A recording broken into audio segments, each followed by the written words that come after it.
Hey guys, it's Equinox here, and this is going to be my how to do damage on brew video. I'm going to show you guys all the tricks that I use, how to look at your overall breakdown. I got that idea from Megasett. I will post the video of hers down below and all her socials so you guys so I can give her proper credit.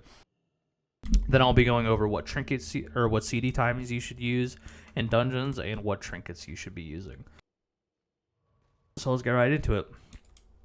So the number one trick I'm going to show you is double potting. This is going to get you a lot of damage at the beginning of a dungeon.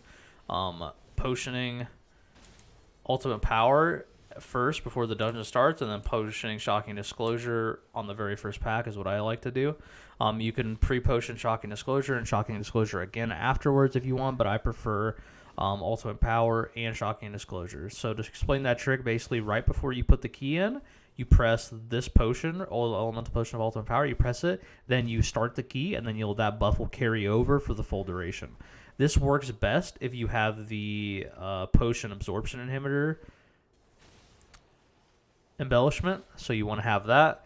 Very important. I think that's the best embellishment, along with the food buff and the elemental area. I think those are my three best embellishments, so you absolutely want those.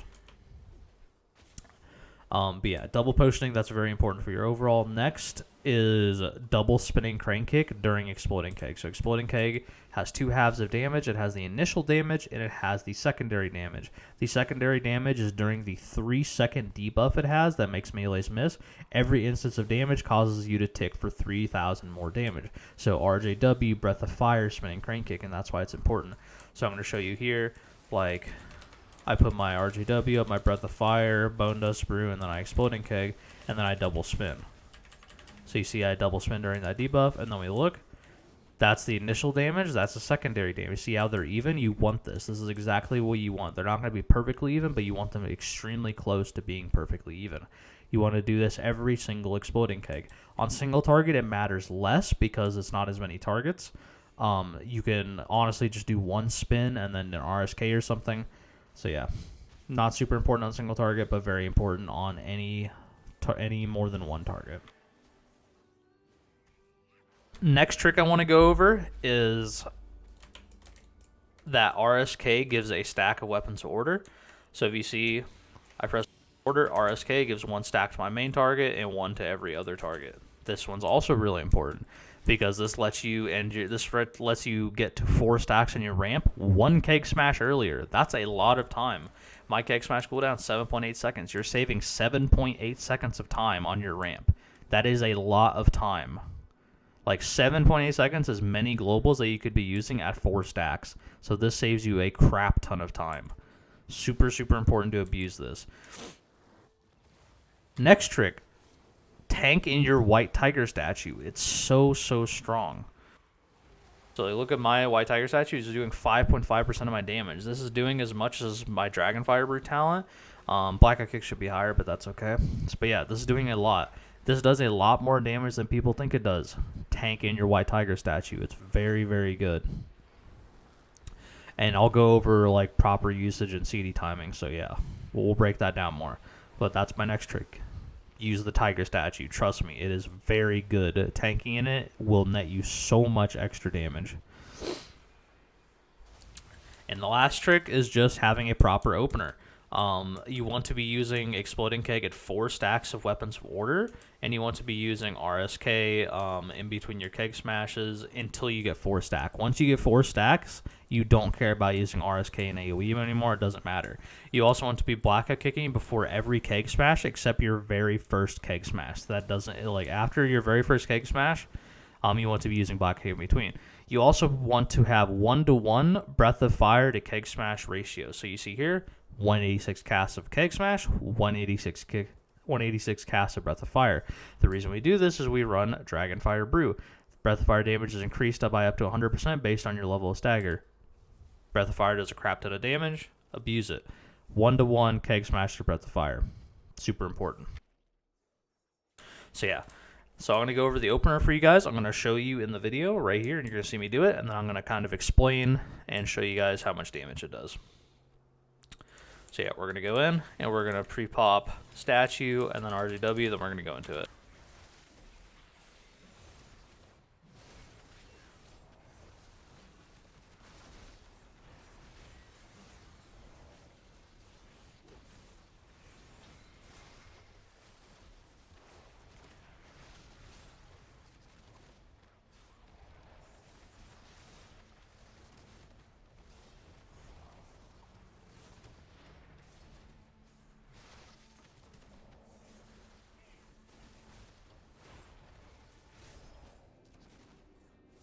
All right, you guys kind of get the idea what your opener should look like. You should be getting Blackout Kick in between each keg smash. You should be using Breath of Fire after every keg smash. And then you go into your Bone Dust Brew at 3 right before you hit 4. So you Bone Dust Brew, then you get your 4th stack, then you Exploding Keg, and you do your maximum amount of damage. So once you hit that 4 stacks, that's when your big damage comes. If you want to maximize this, you will delay your Bone Dust Brew and Exploding Keg a little bit just to wait for Thundering. So like in this first pull of No Cood, Thundering comes up about 3 seconds after the first stomp on the big guy, on the Plane Stomper. That's when you want to hit Boon and go into your Exploding Keg right as you get Thundering. So very important there.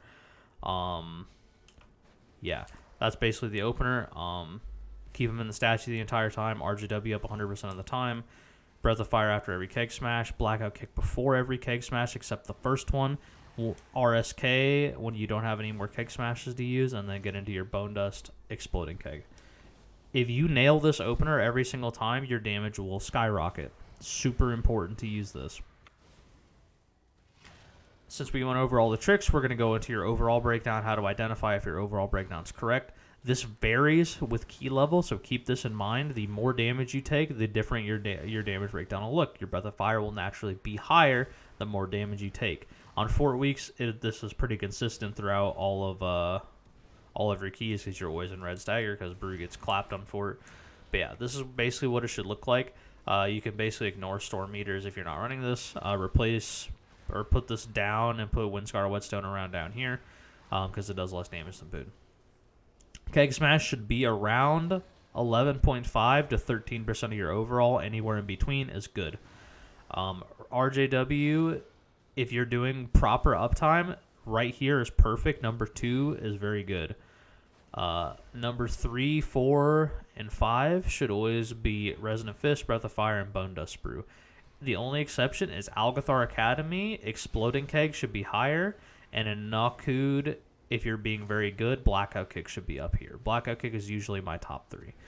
You can get this in other dungeons as well, but Nakud Trash lives a lot longer, so you get a lot more Blackout Kicks, and you're also not really kiting at all. But yeah, the longer Trash lives, the more Blackout Kick should be. Algathar, it's also really good to get Blackout Kick cast in. But yeah, this is basically what your overall should look like. Your overall breakdown should look like every single time. Your RJW uptime should be about 93 to 95%. In combat, this is perfect. This is exactly how you want it. Very, very important. And you want to make sure you're hit scheming before every keg smash. Like I said, blocking before every keg smash, super, super important. Next, let's go over cooldown timings. So you want to route around your cooldowns. A lot of tanks don't do this. They route around their defensives, not around their offensives. Their offensives also are their defenses. Reason being, Weapons of Order gives Mastery. Mastery gives us attack power. Attack power gives us a lot of shielding, gives you self-healing, gives us a lot of stuff. And Mastery increases our dodge. So we're literally just tankier in Weapons of Order. Route around your cooldowns. It's very, very good. So I'm going to give you an example. Ruby Life Pools. This big first pull, I have all my offensive cooldowns. You can even pull this extra G6 in with it. All of my offensive cooldowns, I can just jam right here. I'm going to do a lot of damage and clap this pack. And I'm going to be a lot safer because I do a lot more healing, a lot more shielding. This next pack, I can use the rest of my defensive cooldowns and my 1 minute cooldowns. And then this mob, I don't really need it for. Because it's just one solo mob, I can usually just be okay. You know, you don't need to pop any big cooldowns here. It's not a big deal. And then the boss, however you want. And then you see here, the pull order is a little bit wrong, but you get the idea. You go right here. I usually pull this pack into this pack, so we get really good uses of 2 minutes. And then you pull this in whenever. Then this pack usually lasts about a minute or so, a minute 30 on Fort. So you'll have 2 minutes here, and then 2 minutes on this pull as well. And you basically get the idea. You're always going to have like a big pull for your 2 minutes, a smaller pull, a big pull for your 2 minutes, a smaller pull, etc., etc. On Fort, you can usually go big pull into big pull because trashes last a crap ton longer. On Tyran, it's usually big pull, small pull, big pull, small pull. But yeah, route around your cooldowns is really important. You're going to notice a big gain in your overall if you route around your cooldowns. So yeah, try to get comfortable with using that and trying to get comfortable with routing around your cooldowns and your CD timings. And lower keys CD timing is very hard.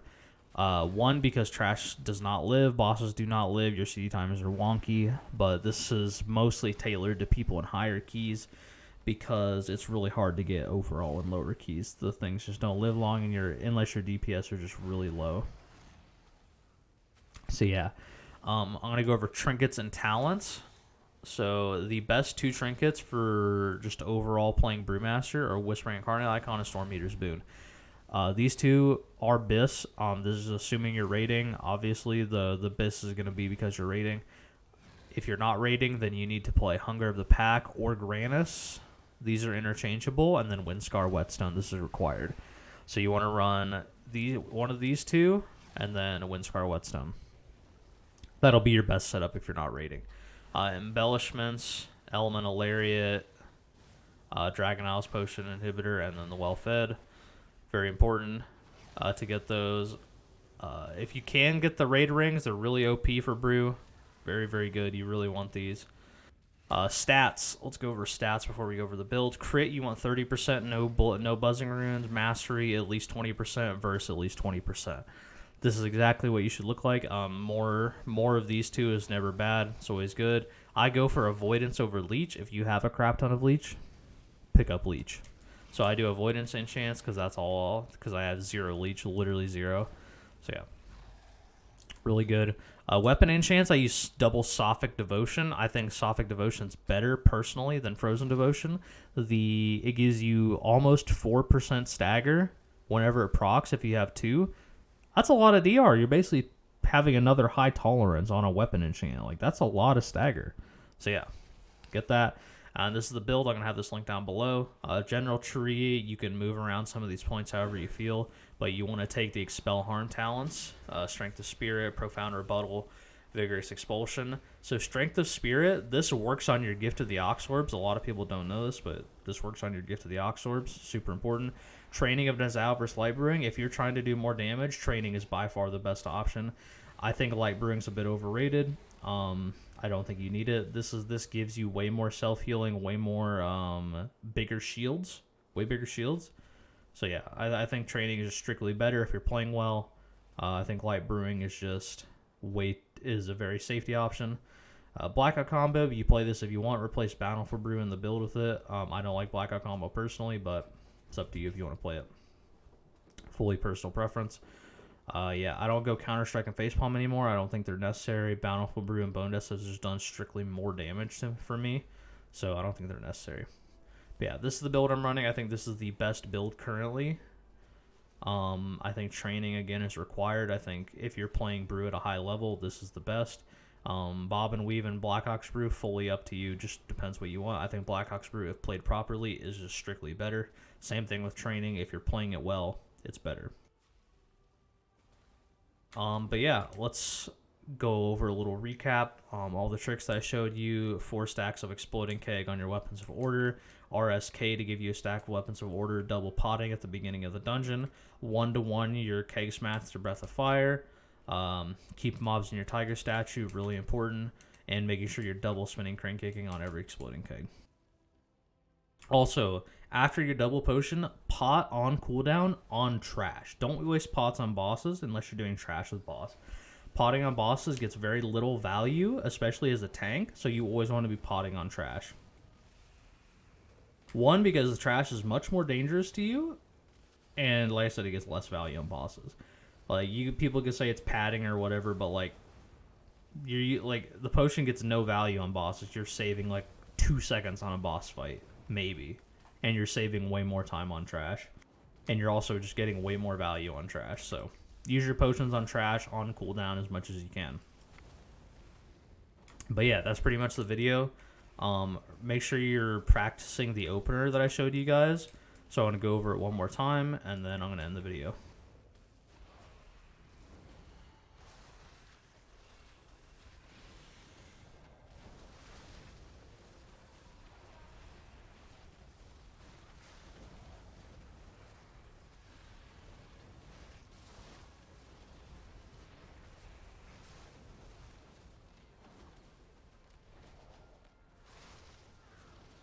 Yeah. Basically, you see I get to 4 stacks weapons of order, pop my bone dust, pop my exploding keg, double spin, do a crap ton of damage. That was 4 targets, or 5 targets, 222k burst.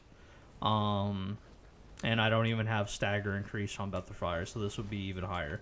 But yeah, the more targets you do, the better it is. Practice that opener, guys. Really practice that opener. Route around those cooldowns. Play the right trinkets, play the right build, and use your stuff and use the tricks that I told you about.